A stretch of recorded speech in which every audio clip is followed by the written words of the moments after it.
राष्ट्रवादी काँग्रेसचे प्रफुल्ल पटेल आणि काँग्रेसचे नाना पटोले एका कार्यक्रमामध्ये एकत्र आले। या दोघांमधलं राजकीय वैर सर्वश्रुत आहे। मात्र या दोघांनी चक्क मंचावर गळाभेट घेतली आणि अनेकांच्या भुवया उंचावल्या। नेमकं काय घडलेलं आहे पाहूयात या रिपोर्टमधून। प्रफुल्ल पटेल नाना पटोलेंची एकाच स्टेजवर गळाभेट। कट्टर वैरी असलेल्या पटोले पटेलांचं पटलं।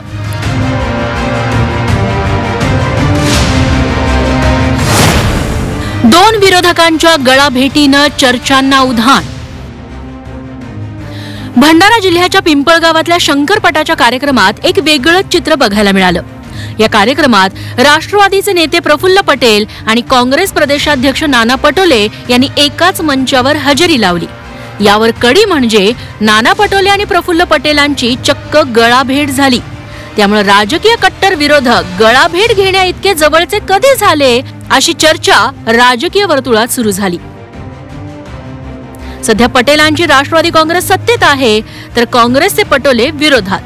त्यांच्या गळाभेटीबद्दल भाजपला विचारलं असता मलाही नाना पटोले भेटले असते तर मी गळाभेट घेतली असती असं चंद्रशेखर बावनकुळे म्हणाले।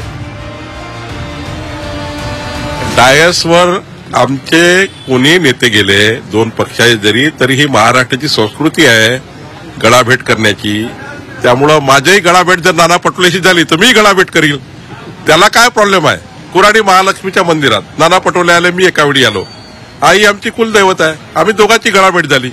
गळाभेटीने काय होत नाही। आमच्या महाराष्ट्राचे संस्कार संस्कृती अशी आहे, हे बिहार सारखं किंवा अजून बाकी राज्यासारखं नाही आहे। दुसरीकडे कुणीही भेटलं तर त्याचे राजकीय अर्थ काढले जातात असं म्हणत काँग्रेस नेते विजय वडेट्टीवार यांनी फार बोलणं टाळलंय। याला काय अर्थ आहे? कुठल्या गोष्टीने चंद्रकांत पाटील उद्धव ठाकरेंना भेटतात तर राजकीय अर्थ काढला जातो, नाना पटोले आणि प्रफुल्लभाई मिळतात तर राजकीय अर्थ काढला जातो। आता काय एकमेकाचे दुश्मन आहेत का? एकमेकाचे काही परमनंट वैरी आहेत का? हे दोन देशातील नागरिक आहेत का? भारत आणि पाकिस्तान भेटूच नये।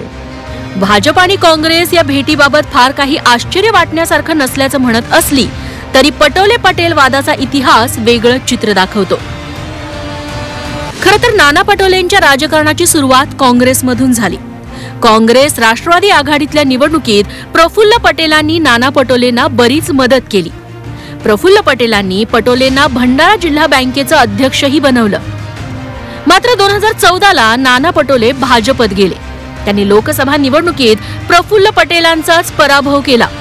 नाना पटोले यांनी खासदारकीचा राजीनामा दिला। नंतर परत ते काँग्रेसमध्ये आले। तेव्हा त्यांनी पटेलांसोबत मिळून काम केलं। मात्र एकमेकांना राजकीय विरोध सुरूच होता।